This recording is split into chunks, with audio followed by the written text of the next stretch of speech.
Hello दोस्तों, इस video में हम बैंक ऑफ इंडिया के सर्विस चार्जेस को डिस्कस करेंगे कि अगर आप बैंक ऑफ इंडिया में अपना सेविंग्स अकाउंट ओपन करवाते हैं तो आप लोग को जनरल सर्विस चार्जेस कितना देना होता है, यानी कि जो बेसिक चार्जेस होता है वो कितना आप लोग को देना होता है। तो दोस्तों वीडियो को बिल्कुल भी स्किप मत करिएगा दोस्तों।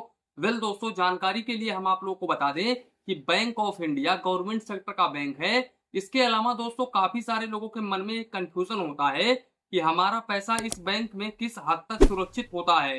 तो दोस्तों बैंक ऑफ इंडिया डीआईसीजीसी से इंश्योर होता है और डीआईसीजीसी का पूरा नाम है deposit insurance credit guarantee corporation, जो कि आरबीआई की एक सब्सिडी बॉडी है, जिसके अंतर्गत हर बैंक के हर कस्टमर को 5 लाख रुपए तक का इंश्योरेंस बिल्कुल फ्री में प्रोवाइड किया जाता है। दोस्तों जानकारी के लिए हम आप लोगों को बता दें कि अगर बैंक ऑफ इंडिया अपने लाइफ में कभी भी डूब जाता है तो ऐसे केसेस में आप लोगों का 5 लाख रुपए तक का अमाउंट बिल्कुल आसानी तरीके से मिल जाएगा।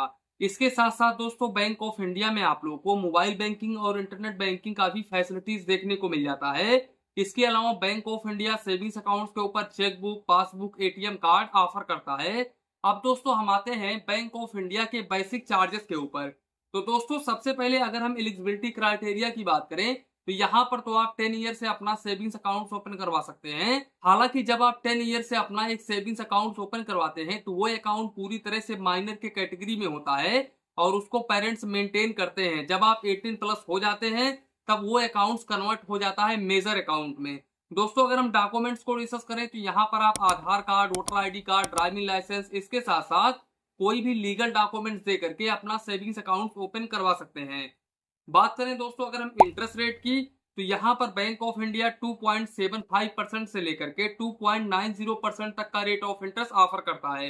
देखो यहाँ पर अगर आपके अकाउंट्स में 1 लाख रुपए से कम बैलेंस होता है तो यहाँ पर 2.75% पर एनम का rate of interest bank of India provide करता है।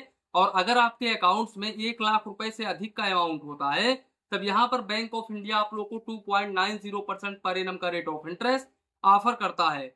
बात करें दोस्तों अगर हम एफडी की तो यहाँ पर बैंक ऑफ इंडिया में अगर आप 1 ईयर का एफडी ओपन करवाते हैं तो यहाँ पर bank of India 6.80% per annum का रेट ऑफ इंटरेस्ट ऑफर करता है और सीनियर सिटीजन को 7.30% पर एनम का रेट ऑफ इंटरेस्ट ऑफर करता है। बात करें दोस्तों अगर हम मिनिमम बैलेंस की तो यहाँ पर अगर आप एसबी अकाउंट्स यानी कि रेगुलर सेविंग्स अकाउंट्स ओपन करवाते हैं बैंक ऑफ इंडिया में तो यहाँ पर अगर आप रूरल और सेमी अर्बन में अपना अकाउंट ओपन करवाते हैं तो यहाँ पर 500 रुपए मिनिमम बैलेंस मेंटेन करना होता है, यानी कि क्वार्टरली एवरेज बैलेंस मेंटेन करना होता है।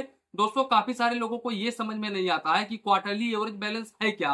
तो दोस्तों जानकारी के लिए हम आप लोगों को बता दें कि क्वार्टरली एवरेज बैलेंस में समय पीरियड आप लोगों को ज्यादा देखने को मिल जाता है। मान लो आपने एक महीने अपना मिनिमम बैलेंस मेंटेन नहीं किया और इस एक महीने का पैसा अगले महीने आपने मेंटेन कर लिया तो ऐसे केसेस में भी आप लोग को कोई भी चार्जेस नहीं देना होता है। और जो एवरेज मंथली बैलेंस होता है वो मंथली का ही समय आप लोग को मिलता है, यानी कि यहाँ पर ऐसा नहीं है कि आप एक महीने का बैलेंस ना मेंटेन करके अगले महीने आप मेंटेन कर सकते हैं। यहाँ पर आपको चार्जेस देना पड़ेगा क्योंकि ये क्वार्टरली एवरेज बैलेंस है तो यहाँ पर आप लोग को 3 महीने का समय पीरियड मिल जाता है।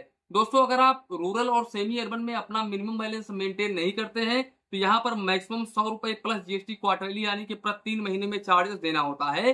वो डिपेंड करता है कि आपने अपने अकाउंट्स में कितना मिनिमम बैलेंस शॉर्टफॉल किया है, उसी के अकॉर्डिंग आप लोगों को चार्जेस देना होगा। ये मैक्सिमम चार्जेस है। बात करें दोस्तों अगर हम मेट्रो सिटी और अर्बन के कस्टमर्स के बारे में तो यहाँ पर दोस्तों अगर आप मेट्रो सिटी और अर्बन में अपना अकाउंट ओपन करवाते हो तो यहाँ पर आप लोगों को 1000 रुपए एवरेज क्वार्टरली बैलेंस मेंटेन करना होता है। और अगर आप इस बैलेंस को मेंटेन नहीं करते हो तो ऐसे केसेस में आप लोगों को 200 रुपए प्लस जीएसटी क्वार्टरली यानी कि प्रति 3 महीने में चार्जेस देना होता है। वो डिपेंड करता है कि आप अपने अकाउंट्स में कितना मिनिमम बैलेंस शॉर्टफॉल करते हो, उसी के अकॉर्डिंग आप लोगों को चार्जेस देना होगा। दोस्तों ये मैक्सिमम चार्जेस है। बात करें दोस्तों अगर हम चेकबुक की तो यहाँ पर दोस्तों बैंक ऑफ इंडिया आप लोगों को 25 पेज का चेकबुक पर फाइनेंशियल ईयर बिल्कुल फ्री में ऑफर करता है। और अगर आप एक्स्ट्रा चेकबुक लेना चाहते हो तो ऐसे केसेस में आप लोगों को 5 रुपए प्लस जीएसटी पर लीव्स यानी कि पर पेज का चार्जेस देना होता है। इसके अलावा दोस्तों अगर आप बैंक ऑफ इंडिया में डुप्लीकेट पासबुक लेते हो विथ लेटेस्ट बैलेंस के साथ में तो ऐसे केसेस में आप लोगों को 100 रुपए प्लस जीएसटी चार्जेस देना होता है। हालांकि अगर आप उस पासबुक पर ओल्ड रिकॉर्ड छपवाते हो यानी कि लास्ट स्टेटमेंट छपवाते हो तो ऐसे केसेस में आप लोगों को लास्ट स्टेटमेंट का 50 रुपए पर पेज के हिसाब से यानी कि पर एंट्रीज के हिसाब से चार्जेस देना होगा, तो इस बात का ध्यान रखें। बात करें दोस्तों अगर हम बैलेंस इंक्वायरी की, तो बैलेंस इंक्वायरी आप बैंक ऑफ इंडिया में बिल्कुल फ्री ऑफ कॉस्ट कर सकते हो, यहाँ पर कोई भी चार्जेस नहीं है। इसके अलावा दोस्तों आप बैंक ऑफ इंडिया में अपना सेविंग्स अकाउंट ओपन करवाते हो और आप अकाउंट क्लोज करवाने की सोचते हो, तो अकाउंट ओपन होने के 14 दिन के अंदर अगर आप अकाउंट क्लोज करवाते हो, तो ऐसे केसेस में आप लोगों को कोई भी चार्जेस नहीं देना होगा।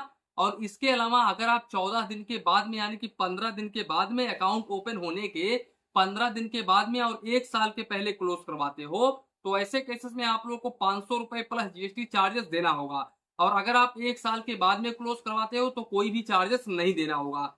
इसके अलावा दोस्तों अगर हम चेक रिटर्न चार्जेस की बात करें, तो यहाँ पर अगर आपका चेक रिटर्न हो जाता है फाइनेंशियल रीजन की वजह से और आपका अमाउंट जो है वो 1 लाख रुपए तक रहता है, तो ऐसे केसेस में आप लोगों को 300 रुपए प्लस जीएसटी चार्जेस देना होता है, इस बात का ध्यान रखें।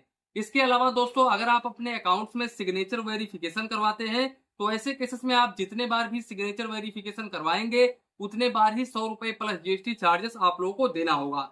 इसके साथ साथ दोस्तों आप अपने सेविंग्स अकाउंट्स पर नॉमिनी चेंज करवाते हैं, तो ऐसे केसेस में आप लोगों को 100 रुपए पर नॉमिनी के ऊपर चार्जेस देना होता है, यानी कि जितनी बार आप नॉमिनी चेंज करवाते हैं उतनी बार आप लोगों को ये चार्जेस देना पड़ेगा। बात करें दोस्तों अगर हम डीडी की, तो यहाँ पर अगर आप 5,000 रुपए तक का डीडी बनवाते हैं तो आप लोगों को 25 रुपए प्लस जीएसटी चार्जेस देना होता है। और अगर आप 10,000 रुपए तक का डीडी बनवाते हैं तो यहाँ पर आप लोगों को 50 रुपए प्लस जीएसटी चार्जेस देना होता है। दोस्तों जानकारी के लिए हम आप लोगों को बता दें कि bank of India in operative account पर कोई भी चार्जेस डिडक्ट नहीं करता है। अगर आपके अकाउंट से डिडक्ट हो रहा है तो ऐसे केस में आप अपने ब्रांच में जाएं और शिकायत करें। दोस्तों इसके अलावा अगर हम कैश डिपॉजिट यानी कि कैश हैंडलिंग ट्रांजेक्शन की बात करें, तो यहाँ पर दोस्तों बैंक ऑफ इंडिया कह रहा है कि आप 5 ट्रांजेक्शन पर मंथ कर सकते हैं। हालांकि यहाँ पर अगर आप 6 बार 7 बार ट्रांजेक्शन करते हैं तो ऐसे केसेस में आप लोगों को 50 रुपए पर ट्रांजेक्शन के हिसाब से चार्जेस देना होगा।